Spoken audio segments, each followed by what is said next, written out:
be able to be garnered toward a better future. And that's what a group like Hope would do. Through the juvenile justice program, through the housing program that is just really taking off, through the in-school mentoring program that he had all through Kanawha County.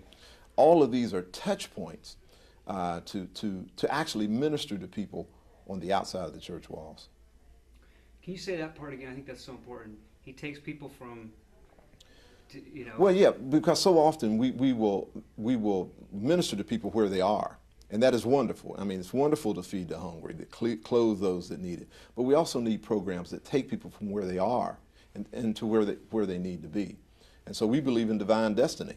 And as a part of divine destiny, I think that we can do so much to touch people and to point them in a direction that is an honor to God, as we honor one another in being conduits for the wonderful destiny I think God has for all of us. Last question is, can you connect it again with how this connects with the faith, the community development piece and the faith piece? Absolutely. Well, you know, there's a reason it's called a faith-based, because it is a way of taking our faith from the inside of the church. And churches do wonderful things, I don't care what denomination, in terms of touching people on the inside, in terms of baptism, in terms of the rights of the church. But what a faith base will do, like Hope, it will take that great gospel commission in Matthew 28, where Christ tells us that we're to go into all the world. Well, how are we to go into all the world? Well, we're to take his love and his compassion into the world.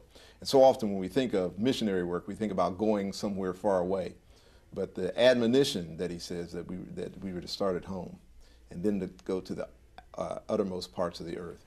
And I think a faith-based like Hope, and I want to keep establishing that what Hope is doing here in the Kanawha Valley, and I believe it's a model for the world. I'm currently in Akron, Ohio, and we're looking at, with our very large church, we have a church of 6,000 members, and I'm looking at doing some modeling for our community outreach that's modeled after what Hope is doing here. So the work here is extremely significant. Yeah. Anything else you want to say about Pastor Watts? Well, he's a good friend of mine, and one thing I can say about him, the integrity that you see on the outside is really that he's that same person behind closed doors. There have been many evenings where we're up at midnight talking about what we can do to touch and to assist, and I really think that's a mark of a true godly person, the person who is the same on the inside when nobody's looking as they are on the outside when the cameras are on and people are looking at him and his work. And so his work really deserves the support of the Kanawha Valley and the greater of West Virginia, but it also deserves the prayers of all those that would see this, because I'm going to ask everybody that sees this video to add Hope to your prayer list, because prayer availeth much. Yeah. How did you originally connect with him? How did you guys meet? He may not remember. We actually met on a basketball court, and he was quite an athlete, and I was not. And this was after we were adults, but we had known about each other through the years. And I remember we were actually watching some teenagers play, and we ended up talking for a long time that night. And out of that, we just started spending time together, talking about shared dreams. At that time, I was involved in full-time.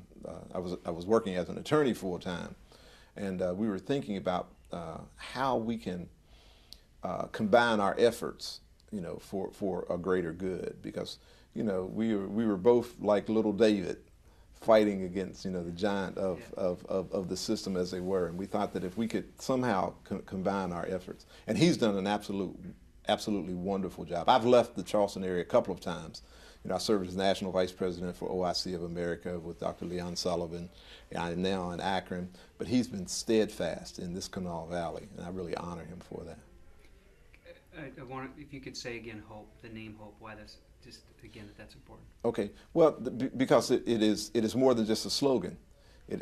Say Hope is more than just a slogan. So okay. Okay. Okay. Hope is more than a slogan, because it is. I believe that it is a prophecy for all those who come through the doors of Hope, those that don't have it, those that need it, those that don't understand it. That when you come under the banner of Hope, you understand that tomorrow can be better than today. That's great. Thank you. Thank you. Now you're going to edit me good, right? I'm going to edit you. Okay.